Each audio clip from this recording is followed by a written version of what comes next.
It is a tape in its cover, distributed by US Manga Corp. However, I could not find any evidence of it in any records or catalogs relating to US Manga Corp or any of its subsidiaries. Their runtime is only about 30 minutes. Destroy this tape using fire or seal it in a wooden box with no metal hinges or locks. Metal only amplifies the energy of the tape. And once again, danger level of 5. If you haven't figured it out yet, this tape is an anime. I didn't even think that could happen until I found it in the bowels of a 4-story antique store that my friend, Story, told me to check out. Apparently, there are more floors, but I couldn't find any stairs that went below the 4th floor. Anyway, the energy that came off of it was odd. I sensed it as soon as I walked into the room that it was in. I even saw one of those creatures from the Black Magic virus tape, and they told me I shouldn't walk into the room. I'll be calling these creatures magicians from now on. The closer I got to the tape, the weirder I felt until I actually found it and grabbed it. The feeling went away in an instant, but I was drawn towards the cover. It was mostly black, aside from the title on the top and the upper torso of a high school anime girl with long black hair and a black school uniform surrounded by a black mist. The most notable thing about her was her eyes. The whites of them were black and her left iris was red, while the right one was yellow. I could swear I saw her moving in some way. Either the mist was moving around her, or her hair was moving, or something. But my mind couldn't exactly comprehend how. When I left the room, the magician asked me if I knew what I was doing. I told it that I have experience dealing with cursed tapes, and that's how I was able to see the magician in the first place. It then scoffed at me and wished me luck before walking away. Later that week, I got the watch party together. My watch partner next to me on the couch and my friend outside. Now the switch wired up to the circuit breaker so that he could cut it instantly. I told him what happened when I found it, and my watch partner was actually hesitant at first, but decided to go through with it. I put the tape in and pressed play. This is a graphic gore warning. The tape I'm about to describe has some very intense gore and weirdly graphic depictions of death that I will be writing about. If you do not like that, or it triggers you, stop reading now. The anime style matches up to the Golden Age era of anime, which wasn't exactly known for their subtlety when it came to blood, gore, and other things that begin to fall into weirdly sexual territories. That being said, there are no depictions of sex in this anime, but there is some fucked up shit. You have been warned. It started without running ads for other animes that would have been on VHS at the time. It went to a dark screen with an ominous bass line playing in the background. Red text appeared in Japanese, and below it were yellow subtitles that read, "The Demon Girl of Room 2142. The screen then faded again, and another red text showed up. The name Suzuka presented on the screen. The screen then opens up to 2 men and 1 woman standing in front of a large, abandoned apartment megacomplex. Behind them is an entrance gate that is sectioned off by futuristic police cars. A character begins monologuing in English as it pans against different shots of the building and the 3 characters. The monologue went something like this. Police got the call about 2 days ago about a murderous ghost somewhere on the 21st floor of this building. Apparently, some college kids were exploring up there and encouraged a nasty possessor-type entity that did a real number on the group. Only 1 guy made it out and managed to call the police. They didn't take it too seriously and sent 2 policemen to check on it, but when they didn't come back, they took it a little more seriously. They sent more men in, but no one came out, and when they tried to radio them in, all they got was a weird gargled mess of indiscernible noises. That's when they called us. The monologue stopped when one of the men put his hands up to his shoulders and spoke into the radio. Haruna, are we good to go? The screen cuts to a woman sitting at computers and other electrical equipment that I couldn't make out, underneath a text, outside next to some cop cars. You're good to go. Dasuke, you take point since you have the shoulder-mounted camera. Sounds good, the man responded. He then reached for a switch for the equipment on his back.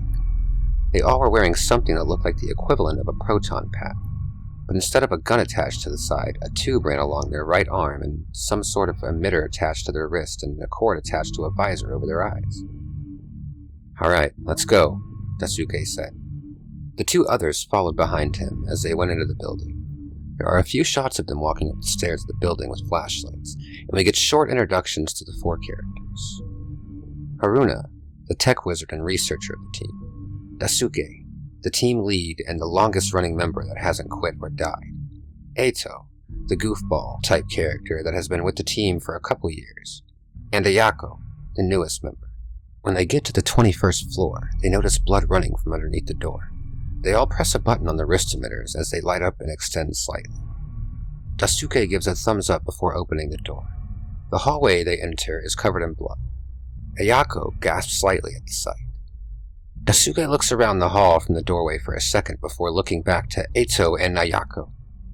It doesn't seem to be nesting, so we can cross a nester off the list, he said. Nester? Ayako asked. An entity that creates a suitable spawning ground for more ghosts, spirits, demons, you name it, Eito said. Suddenly there's a commotion further down the hall, coming from an open room. Daisuke sticks his hand out, signaling the others to stand back until the commotion stops. Then he turns to Eito and Ayako with a finger over his lips and begins moving quietly toward the open room. They all move slowly toward the room, then it cuts to Haruna, outside at her computer monitoring the footage. Another frazzled-looking young man is standing behind her, watching the screen. When he points to the open door the other three are walking towards. There, that's the room where it happened, the man said. Daisuke, we have confirmation that that room is where the initial possession took place, Haruna said, talking into her radio. She put it down, then stares at the screen for a little while longer, thinking. Why are there no bodies? She said quietly to herself. It cuts back to Daisuke, who confirms the call on the radio and tells the other two, then keeps moving forward. The sound of a knife chopping something gets louder as they near the door. They all stop on one side of the door, then Daisuke raises his hand in a hold position while he looks inside. The shot switches to a first-person view as he sees what looks like Suzuka, the woman on the cover of the tape, chopping something up with a knife with her back turned. The room around her is covered in blood, but there are still no bodies. She then sticks something in her mouth as she tilts her head up, and we see an arm sticking out of her mouth as it slowly slides down her throat and disappears. She then goes back to cutting up whatever's in front of her. Daisuke quickly leans back behind the door and looks forward, wide-eyed in terror. What do we got? Aito whispers. A feeder, he said, still in shock. A feeder? Aito whispers, now also wide-eyed. A what? Ayako whispers. I knew it, Haruna said over the radio. Ayako, a feeder is an entity that feeds off of bodies to build power, dead or alive. But we got an abnormal one, Daisuke interrupted, looking down at Ayako, still afraid. Feeders are typically fat and bloated, and this one is skinny. And with the intel we got, this thing has eaten 3 teams of cops, 1 SWAT team, and whatever poor unfortunate souls were already in this building as well. Oh my god. Ayako whispers, covering her mouth with her hand. Okay, how are we going to take care of it? Aito whispers. Daisuke thinks for a moment before looking back over at Aito. He's about to say something when a hand comes around the corner and grabs him by his collar, yanking him into the room. The shot cuts to Daisuke being thrown across the room and landing on his side, sliding in the blood and crashing into the wall this woman was beating at. Didn't your mother ever teach you that it's impolite to spy on others? Suzuka said, walking over to him. It cuts back to Ayako and Eito, who look at each other in panic before Ayako runs in the room. Eito tries to grab her but misses. He panics for a moment before letting out a worried sigh and running in after her. The shot moves back into the room, where Eito joins Ayako. Both of them point their emitters at the woman. Oh, I thought there were more of you. Guess I was right. So what's your guys' plan?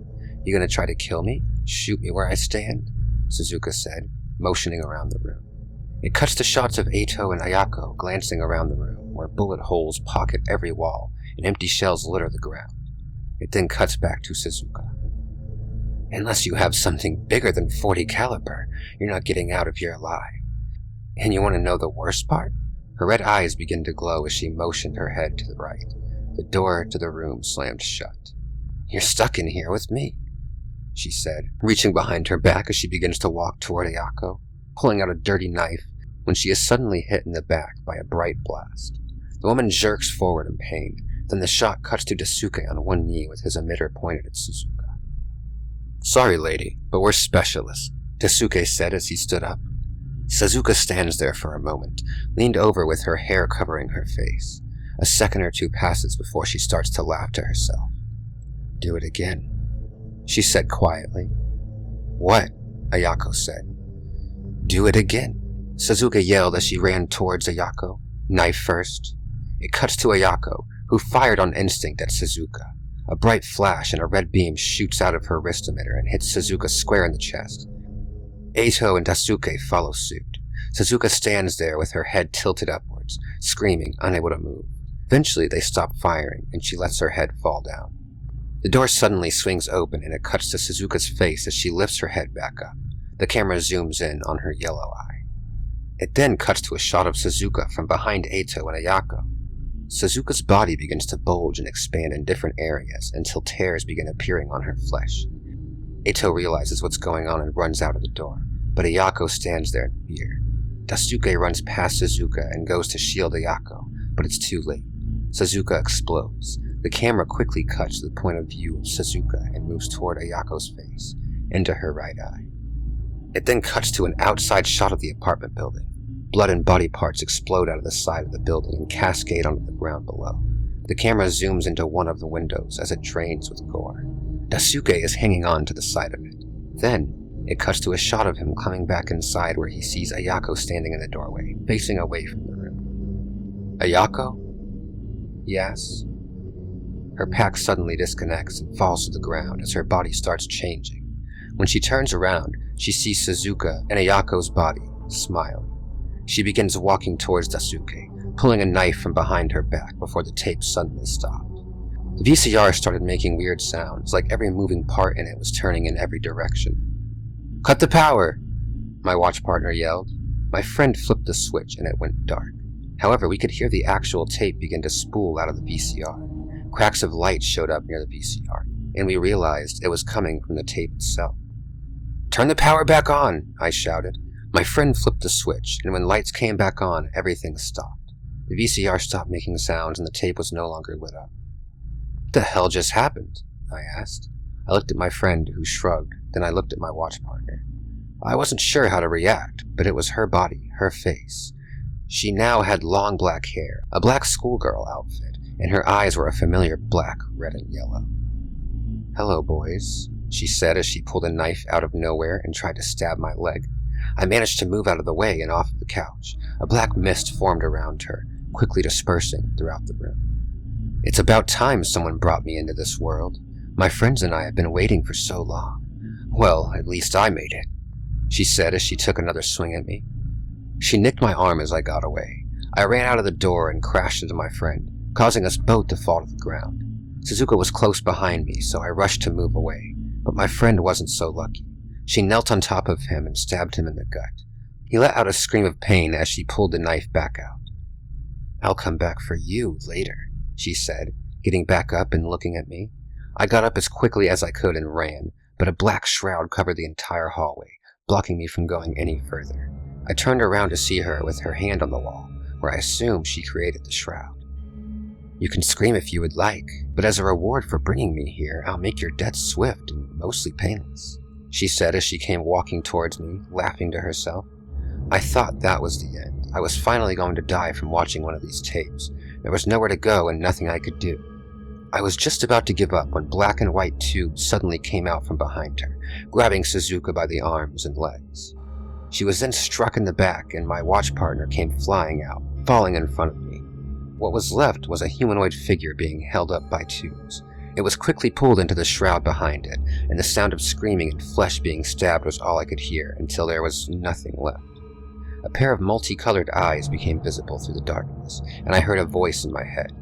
"You still have shit to do," Ashlyn said. The shroud vanished after that, and we were back in the hallway.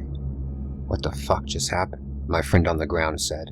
I stood there flabbergasted for a minute. "I think we just got our asses saved," I said.